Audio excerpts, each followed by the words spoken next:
melihat sarana persembahyangan? Contohnya apa? Lagi? Lagi? Lagi? Bunga. Lagi? Banten. Ya, Banten. Lagi? Boban. Tirta. Bija. Bijan. Ya, sudah bisa ya. Kemudian ada kuanginnya, tirtanya, bijannya. Kemudian silakan dibaca tulis lainnya. Sarana persembahyangan merupakan hal yang penting dalam umat Hindu karena persembahyangan berasal dari alam yang memiliki makna ungkapan terima kasih. Jadi kita memberikan banten, kemudian mengaturkan canang itu sebagai ungkapan terima kasih kepadanya. Siapa yang bisa?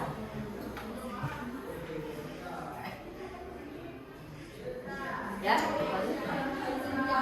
Ya. Sudah diberikan kesehatan dan pelajaran dalam setiap Iya.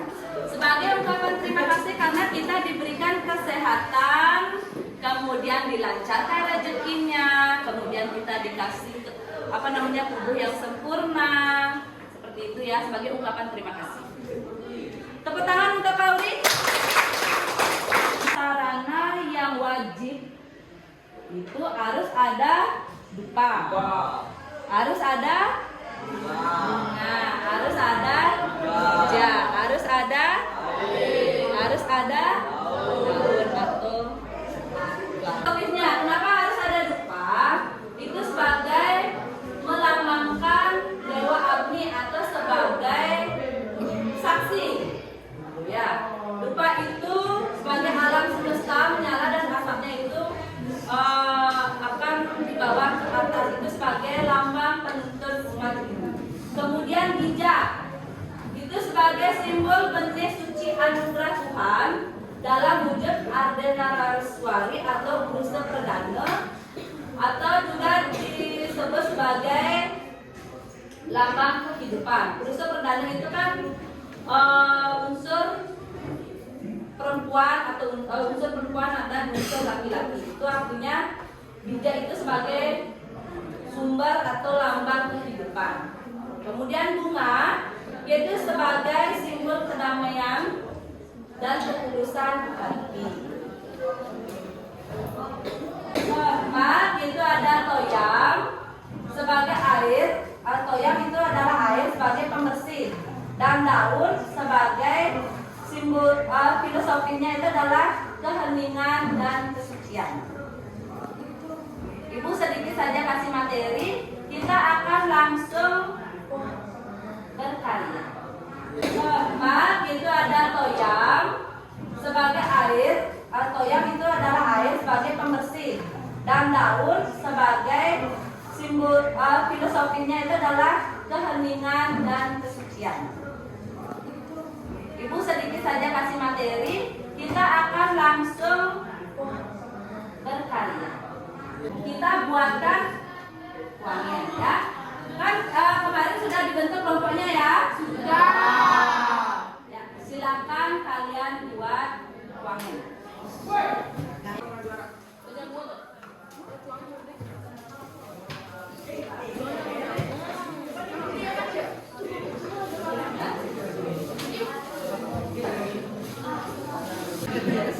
Kan gini, konsiliasi. Posisinya itu harus ada atas, ada bawah. Ini melambangkan Purusa Perdana. Dua biji. Ya. Ini sebenarnya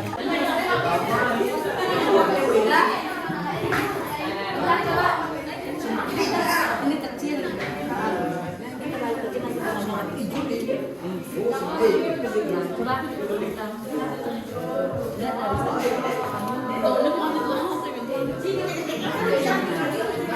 Kalau pada saat kalian ini mutarnya itu harus ada hitungannya juga, 3 kali dia, tidak sembarangan. Kalau membaru, ya pada saat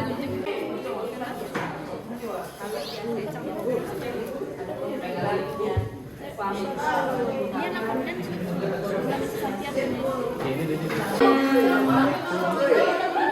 Kalau putih melambangkan apa? Kalau putih melambangkan apa? Kita masuk ke LKPD-nya, lembar kerjanya. Sudah kalian buat tadi kuangnya. Di sana ada petunjuk, nanti dibuat apa saja yang kalian temukan, nilainya, fungsinya dalam pembuatan kuangan tersebut, ya. Pada saat pembuatan kuangan tersebut, silakan ditulis, nanti presentasikan ke depan.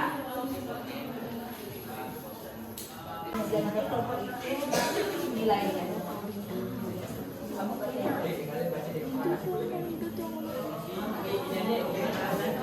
selesai ya?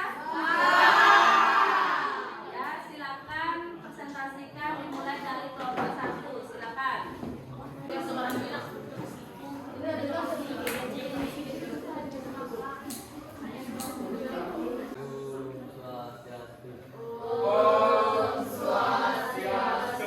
sini saya akan mempresentasikan apa yang saya diskusikan sama kami.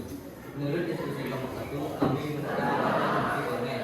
1. Memberi kepuasan batin dan menimbulkan semangat. 2. Menyejukkan pikiran. 3. Memberi kedamaian hati. 4. Memberikan kesejukan dan kesetiaan batin sama sembahyang. Mungkin itu saja yang bisa saya sampaikan. Saya tutup dengan ini. Om Santi Santi. Oke. Santi. Ya, silakan duduk. Ya, anak-anak, untuk kelompok selanjutnya kelompok 2, silakan presentasikan hasilnya.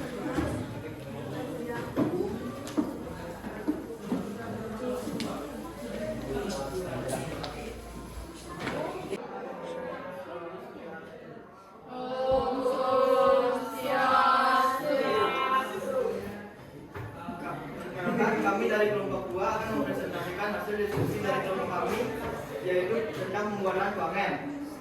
Sebelum itu izinkan kami memperkenalkan diri terlebih dahulu. Perkenalkan, nama saya Ibrahim Harga. Nama saya Nur Kaulidia Mansur. Nama saya Nilai Kasih.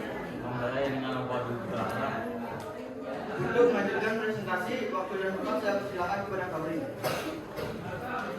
Baik, sebelumnya terima kasih atas waktu dan tempat yang diberikan kepada saya. Di sini saya akan membacakan hasil diskusi dari kelompok 2, yakni tentang nilai-nilai filosofi dalam kuangan. Ada pojok. Nah, di sini penempatan pojok itu berada di paling ujung dari kuangan tersebut. Ini memiliki nilai-nilai filosofi yaitu ada candra. Selanjutnya itu ada pisbolong. Pisbolong ini sendiri berada di dalam tengah kuangan. Bisa teman-teman lihat, ini diletakkan di bagian sini kuangannya. Nah, ini memiliki nilai filosofi yaitu bindu. Selanjutnya itu ada flower. Nah, karena flower juga berada di dalam kuangan, teman-teman bisa lihat, dan ini memiliki nilai filosofi yaitu kejernihan pikiran dan ketenangan. Selanjutnya itu ada porosan silih asing.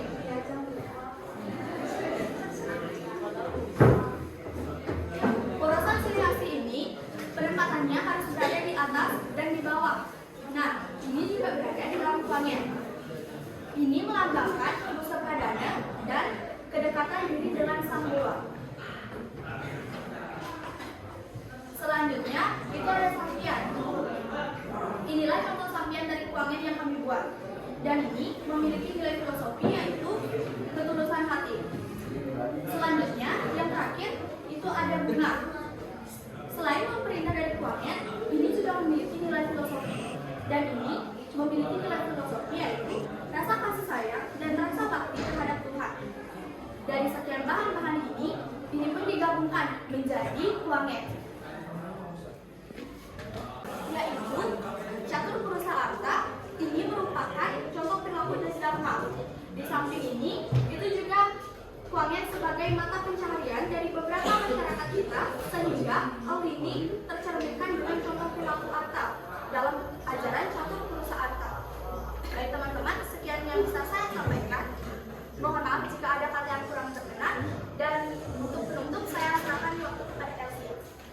Sekian presentasi dari kelompok kami. Bila ada tutur kata yang kurang berkenan, kami minta maaf. Kami tutup dengan nama Sakti.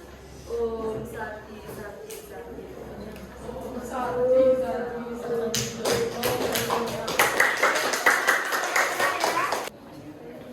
Oke, itu presentasi. Oke, terima kasih anak-anak. Itu tadi sudah kalian lakukan praktek kelimanya. Ibu mengambil tema yaitu tentang kearifan lokal, di mana kita mengangkat budaya kita dan dikaitkan dengan pembelajaran yang kita lakukan. Tadi sudah disampaikan oleh kelompok 2, sangat bagus sekali. Di mana keuangan tersebut jika dikaitkan dengan catur tulisan arte itu merupakan contoh perilaku dari Dharma. Karena contoh dari perilaku Dharma salah satunya adalah sembahyang. Dengan sembahyang kita sudah melakukan Dharma. Dengan sembahyang itu perlu juga adanya sarana prasarana, salah satunya adalah keuangan. Di samping itu keuangan ini kan bisa dijual ya. Ya, bisa. Banyak masyarakat kita atau saudara kita itu menjual keuangan. Itu merupakan contoh dari perilaku catur purusa arte, yaitu di bagian atas. Tuh. Hanya itu yang bisa Ibu sampaikan untuk hari ini. Terima kasih kalian sudah mengikuti pembelajaran Ibu dengan baik. Sekarang Ibu tanya ke kalian, setelah mengikuti pembelajaran ini, apa yang kalian rasakan? Nah, setelah pembelajaran ini, saya jadi mengetahui nilai-nilai dan nilai filosofis yang terkandung dalam keuangan. Saya juga mengetahui fungsi yang terkandung dalam keuangan tersebut. Dengan pembelajaran ini, saya juga mengetahui bagaimana cara pembuatan keuangan yang baik dan benar. Dengan ini juga, saya akan menerapkan itu di rumah, supaya saya juga bisa membuat keuangan yang benar dan baik di rumah. Setelah saya melakukan kegiatan pembelajaran P5, saya mampu membuat keuangan dengan baik dan benar. Senang dan saya bisa membuatnya. Setelah saya melakukan pembelajaran pembuatan keuangan, saya tahu makna dan fungsi keuangan. Saya tahu fungsi dan makna pembuatan keuangan, saya akan menerapkan di rumah. Coba kalian buat emoti di kertasnya, kemudian tunjukkan ke Ibu perasaan kalian. Tunggu, Ibu tanya kalian, kalau sekolah nggak mau pulpen, nanti nulisnya pakai apa? Terima kasih anak-anak sudah mengikuti pembelajaran Ibu dengan baik. Untuk hari ini mungkin hanya itu yang bisa Ibu sampaikan. Untuk pertemuan minggu depan kita akan lanjut ke bab selanjutnya. Untuk hari ini ada pertanyaan? Siap.